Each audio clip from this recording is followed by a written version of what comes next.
This is the basketball team that I played on last year, number 7. Now, when I play in this league, if I was to be all about myself, I know Kyle's scoring 20 points. I want to score 25 points. So if I'm playing against Kyle and it's all about me, I ain't passing the ball.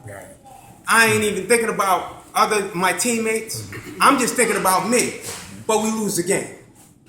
You see what I'm saying? We lose the game because of the fact that it's all about me.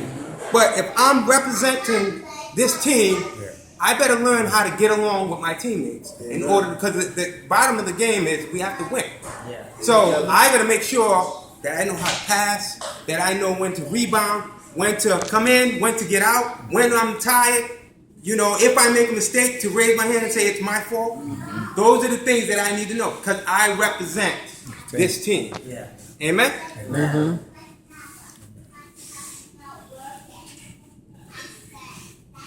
This is a poetry group I made, Brothers Keeper. Now, there's 4 of us. And in this, we end up doing, besides just poetry, we do theater, whatever it takes to get across that our black children need a role model. So we do poetry that uplifts the community, that gets them involved.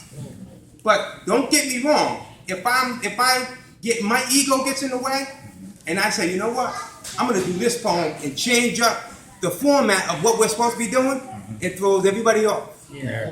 So I have to know what I'm doing, because I represent Brothers Keeper.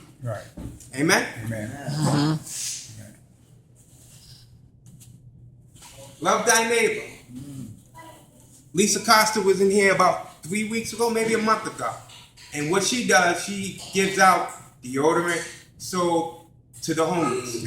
The necessities that they need to get them through their day. So I'm on that committee. I help out.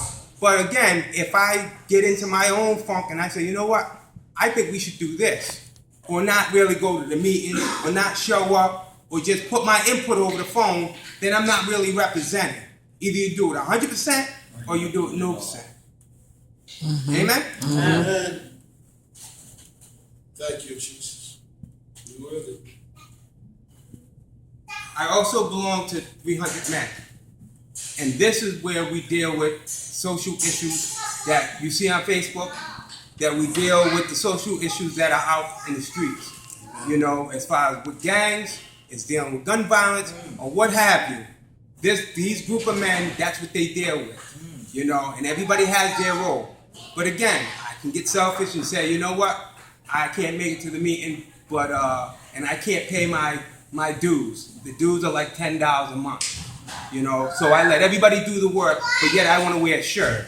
But I'm not really partaking in this. So how can I represent if I'm not representing? How can I even actually say that I'm part of something if I don't do my job? Amen? Amen. And this last shirt, this is my job, lifespan. And I wear this shirt every day. And so what I do at work, I do air conditioning refrigeration. So I'll get calls saying, oh, this one's hot, this one's cold, or there's a leak, or what have you. But if I say, you know what, let them people deal with it. Let that lady wear a sweater when she's cold and not show up to do what I'm supposed to be doing. I ain't gonna be at that job that long. No, not at all. You see what I'm saying? So if I'm gonna wear this, I better represent. And sometimes when I wear this, I wear some of these shirts. Amen? And this last shirt. Everybody knows what this is, right? Hallelujah. So I was in Dunkin' Donuts. I'm 48 years old. Come out of Dunkin' Donuts, and this 80-year-old guy comes up to me and shakes my hand and says, God bless you, Father. And I'm looking around like, who's he talking to? Because I'm not used to somebody, an 80-year-old man calling me Father. You see what I'm saying? But again, if the pastor says, I need you to go to church, or I need you to go to the hospital, and I want you to pray with somebody. And I'm like, yeah, and I don't do it. then I'm misrepresenting not only this church, not only her, but God. So, when it comes to all these, sometimes I wear 2 or 3 of these shirts.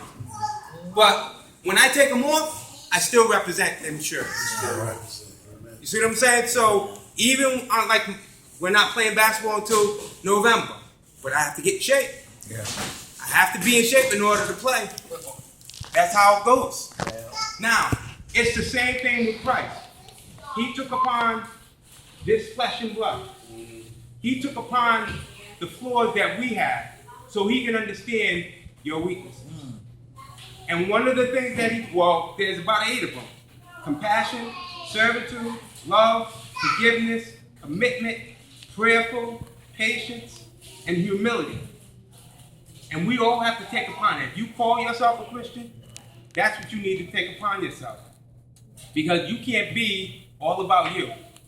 Once you know who Christ is, can't be about you anymore. Thank you, Jesus. Just can't. Worthy to be praised. You know, and then what it is sometimes we slip into our old ways. But the pastor could be watching, but that's not a big deal because she knows that we're weak. But then people out there, they don't know you. They know you go to church. So they expect you to be a certain way. Yeah. And once you slip up, boom. That's when you get judged. That's when they look at God and they judge God. Well, if it doesn't work for you, then how's it going to work for me? Amen. So I'll just keep doing what I'm doing. That's how people are. That's how people are. And once you put on the armor that God has given you, you don't take it off. I don't care how tired you are. You call yourself a soldier, you don't take the armor of God off. Because once you take it off, then you become weak. Or the devil comes in and he finds out where you took your armor. You took the helmet off, so he's going to mess with your mind. You took the shield off, so he's going to deal with your heart. You took your shoes off, and then now you're walking on cobblestones with nails or what have you. I'm talking spirituality here. Now, again, when it comes to this walk, we don't have the luxury to take it off. And when it comes to family, you're going to lose family. You're going to lose friends. That's just the bottom line. I'll give you another guy, Colin Kaepernick. Everybody knows Colin Kaepernick. Taking the knee for not saying the Pledge of Allegiance. But he made a stand. He didn't compromise. He lost out on probably a couple of endorsements. But he made a stand. But in your Christianity, that's the same thing. People are going to test you, and they're going to see where you stand. And you can't compromise. Because God didn't compromise when it came to you. That's how God works. God loved you enough that he came down here to die for you. To sacrifice himself for you. So that you may have life and life abundance. Not so much as just live and be happy, but have life abundance in him. And that's one of the things that we fall short of. Because as a church, we end up not realizing that people out there don't know who God is. They don't know who Christ is. So they live day in and day out without having any hope, without having any salvation, without having any peace, without having any joy, without having any